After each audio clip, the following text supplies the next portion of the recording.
Assalamualaikum warahmatullahi wabarakatuh. Perkenalkan, sebelumnya nama saya Kaila Horenis Hakim dari kelompok 1 yang beranggotakan Aan Gunawan dan Muhammad Farhan Fadilah. Di sini saya akan mempresentasikan buku 1 bab 1 yaitu pendahuluan pendidikan Pancasila. Pada slide pertama terdapat pendidikan Pancasila dapat mengatasi masalah bangsa. Salah satu masalah yang dihadapi oleh negara Indonesia adalah disintegrasi atau terkikisnya rasa kesatuan dan persatuan bangsa. Disintegrasi menjadi salah satu permasalahan sosial menakutkan bagi segenap bangsa di dunia, termasuk Indonesia yang dikenal memiliki keanekaragaman akan unsur budaya, arti suku, politik, dan karakteristik masyarakat yang berbeda. Disintegrasi menjadi ancaman dalam pembangunan skala nasional lantaran setiap orang memiliki komitmen tersendiri dalam pelaksanaannya. Salah satu penyebab permasalahan dan konflik sosial yang terjadi tersebut dikarenakan kurangnya pemahaman dan pengalaman nilai-nilai Pancasila. Oleh sebab itu, pendidikan Pancasila merupakan mata kuliah wajib yang harus diajarkan di perguruan tinggi di Indonesia sebagai mata kuliah yang berdiri sendiri, sebagaimana yang dituangkan pada Undang-Undang Nomor 12 Tahun 2012 yang menyatakan bahwa kurikulum pendidikan tinggi wajib memuat mata kuliah pendidikan agama, pendidikan Pancasila, pendidikan kewarganegaraan, dan bahasa Indonesia sebagai salah satu upaya untuk mengurangi atau menuntaskan masalah-masalah yang telah diuraikan sebelumnya.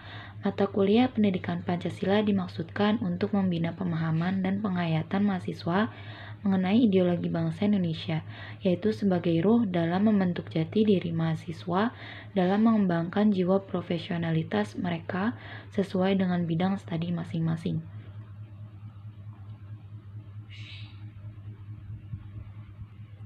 Slide kedua terdapat visi dan misi pendidikan Pancasila.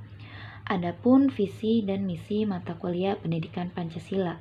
Visi pendidikan Pancasila yaitu terwujudnya kepribadian sivitas akademika yang bersumber pada nilai-nilai Pancasila. Sedangkan misi pendidikan Pancasila terdapat 4 poin. Yang pertama yaitu mengembangkan potensi akademik peserta didik. Misi psikopedagogis.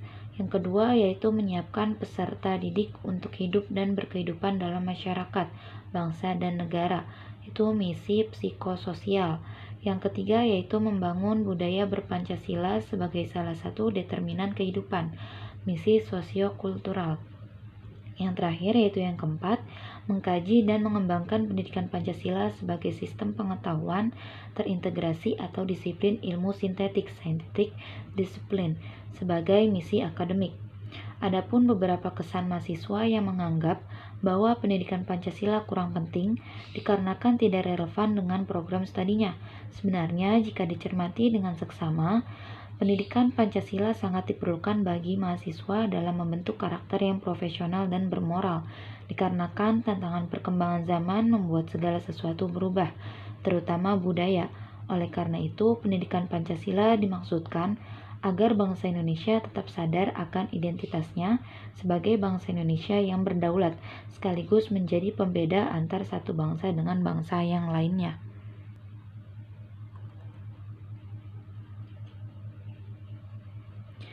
Yang ketiga yaitu terdapat tantangan pendidikan Pancasila. Tantangan pendidikan Pancasila dirangkum dalam pidato kepresidenan negara Indonesia. Yang pertama yaitu pada Presiden ketiga Republik Indonesia B.J. Habibie, tanggal 1 Juni 2011.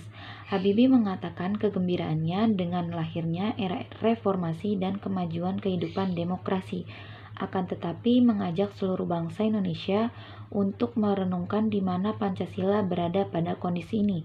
Menurutnya, bangsa Indonesia seolah-olah melupakan Pancasila, hilang begitu saja dari memori kolektif bangsa, jarang diucapkan, dikutip, dan dibahas baik dalam konteks kehidupan ketatanegaraan, kebangsaan, maupun kemasyarakatan.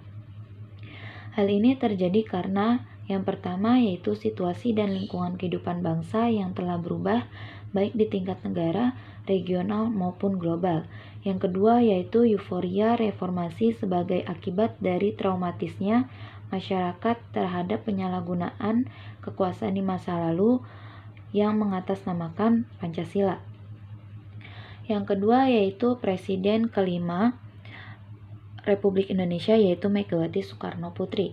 Pidato Megawati cenderung menyoroti bahwa Soekarno merupakan tokoh sentral dalam merumuskan Pancasila dengan sikap nasionalisme yang tinggi. Ia mengatakan bahwa intisari dari substansi yang dirumuskan dalam Pancasila oleh Bung Karno memiliki akar yang kuat dalam sejarah panjang Indonesia, tetapi nilai-nilai yang melekat di dalamnya melewati sekat-sekat subjektivitas dari sebuah peradaban dan waktu.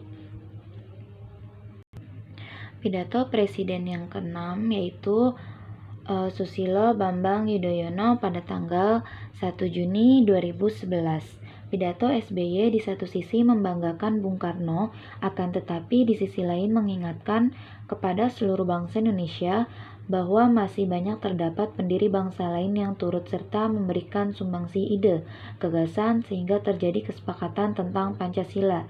Ia mengatakan, hari kelahiran Pancasila merupakan sebuah refleksi kesejarahan dan kontemplasi untuk mengingat kembali gagasan cemerlang dan pemikiran besar Bung Karno yang disampaikan oleh beliau pada tanggal 1 Juni 1945.